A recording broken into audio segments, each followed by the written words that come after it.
Marius Kreer, die skoolhoof van CVO Skool Pretoria, of soos ek met my hele hart en siel glo, die hoof van die beste skool. Ek het die voorreg om hierdie jaar my 5de jaar by CVO Skool Pretoria te gewees het. Wat 'n ongelooflike voorreg om van so 'n gesin of familie skool deel te kon raak. Maar aanvanklik het ek gedink ek gaan die skool verander na wat ek dink hoe dit moet wees, en ek het hier ingekom en baie vinnig besef dat hierdie skool jou verander. 'n Groot rol in my lewe gespeel het om my die mens te maak wat ek vandag is. Hierdie skool het sy ontstaan gehad in 1992. Eintlik is dit die maklike antwoord om te gee, maar die ware antwoord is dat hierdie skool al in 1989 sy ontstaan gehad het, toe 'n groep mense bymekaar gekom het en die Raad vir CVO gestig het, of beter bekend as die Raad vir Christelike Volkseie Onderrig. Hulle het gevaartekens gesien en hulle het besef dat hulle moet kyk na die toekoms van onderwys, veral vir Christelike onderwys wat volkseie is. So belangrik om taal-eie onderrig te ontvang en waar jy jou eie kultuur en oortuigings en waardes kan uitleef. En hulle het al in 1989 gesien dat daar definitief rooi ligte is wat besig is om te flikker, en hulle toe al begin voorbrand maak vir dit. Ons aanvanklike skool het begin met hierdie plot waarop ons vandag is, en dit het net 'n plaashuis opgehad wat ons vandag nog die boerblok noem, wat al mooi oorgedoen is en so.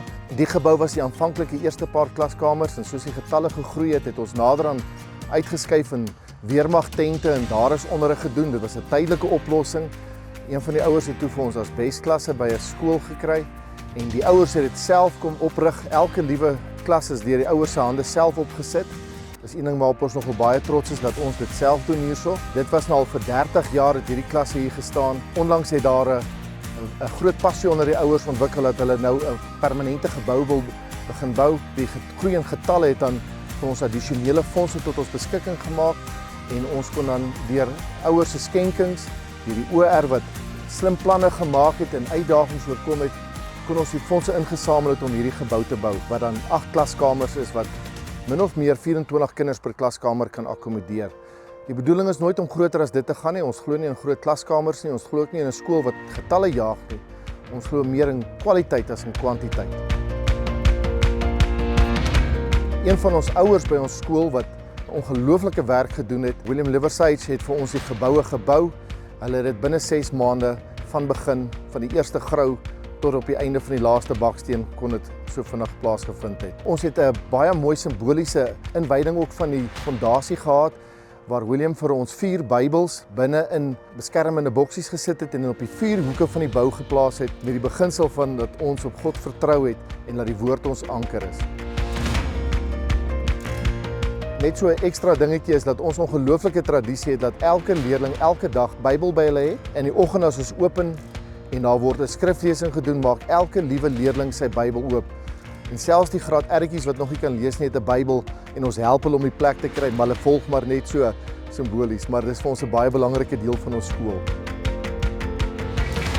Ons as skool het 'n ongelooflike trotse tradisie waar ons skakeling met die boeregemeenskap het. Dit is so lekker as ons enigiets op die rugbyveld of moet doen, is daar altyd 'n bereidwillige boer om 'n trekker te bring of 'n kunsmisstrooier of enigiets van daai aard.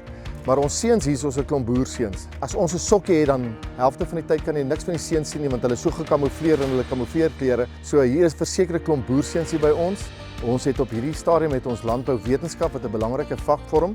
En ons kyk ook in die toekoms daaroor om na toegepaste landbou ook as 'n vak in te bring. Ek kan maklik enige seun wat verby my stap in die arm gryp en hom vra wat is die beste bees, en daar sal 'n onmiddellike argument kom of dit nou 'n limousine is en of dit nou 'n Bonsmara is, want elkeen het sy opinie. En jy moet ook versigtig wees as jy met die seuns praat oor wat is die beste trekker, want dit kan vinnig 'n vuisgeveg verander, want party glo John Deere en ander is nou weer keis. Ons boere soek maar om ons grond tussen ons vingers, want dit is in ons bloed. Ons kan dit nie anders te help nie. Deel van ons toekomsvisie is, ons wil graag ambisiefasiliteite bou. Ons het beplanning om nog so 'n klaskamergebou of blok te bou. Die ontwerp van die gebou was baie belangrik. Die template is so ontwerp dat dit herhaal kan word. Die beplanning is ook om dan later nog vir ons 'n ontvangsarea of 'n administratiewe blok te bou, wat ook dan in dieselfde vorm gebou word. Die klasse is baie deeglik beplan. En die bedoeling daar was dat ons vir die toekoms reg kan wees ten opsigte van tegnologie wat in die klas moet geïmplementeer word. En daarvoor is alle benodigde installasies reeds gedoen. Ons geboue is ook so ontwerp dat hulle sonpanele kan hê, sodat ons enige uitdagings wat in die Suid-Afrika van ons mag voorkom, kan oorbrug en vir die kinders wys dat ons altyd reg is en 'n boer maak 'n plan. Ons kan enigiets oorkom. Ons toekoms is vir ons baie belangrik en daarom in vertroue wil ons aanhou bou. Meer as net die geboue wat daardeur geskep word, gaan dit eintlik vir ons oor die boodskap wat ons aan die kinders oordra. Hierdie geboue wat hier so agter ons staan is vir ons 'n tasbare voorbeeld vir die kinders van as jy op God vertrou, sal daar uitkoms wees. In 'n tyd van vandag waar daar soveel afgebrand en gebreek word, daar is soveel negatiewe dinge in die media wat aan die kinders mee gebombardeer word, is dit so belangrik dat ons hulle 'n boodskap gee van maak nie saak wat om ons gebeur nie en wat permanent besig is om die wêreld te gebeur nie. Ons vertroue is nie op ander mense of op dinge nie, maar op God. Ons het die voorreg gehad dat meneer Hannes Neet vir ons op 'n stadium 'n boodskap by die skool gelewer het en sy boodskap was aan die kinders: ons moet altyd die hand aan die ploeg slaan en aanhou bou. So hierdie is vir ons so 'n belangrike voorbeeld van ons moet aanhou bou. So die kinders sien dat ons nie net praat nie, maar ons as ouers en as opvoeders by hierdie skool sit woord by die daad en ons bou en ons hou aan om te bou.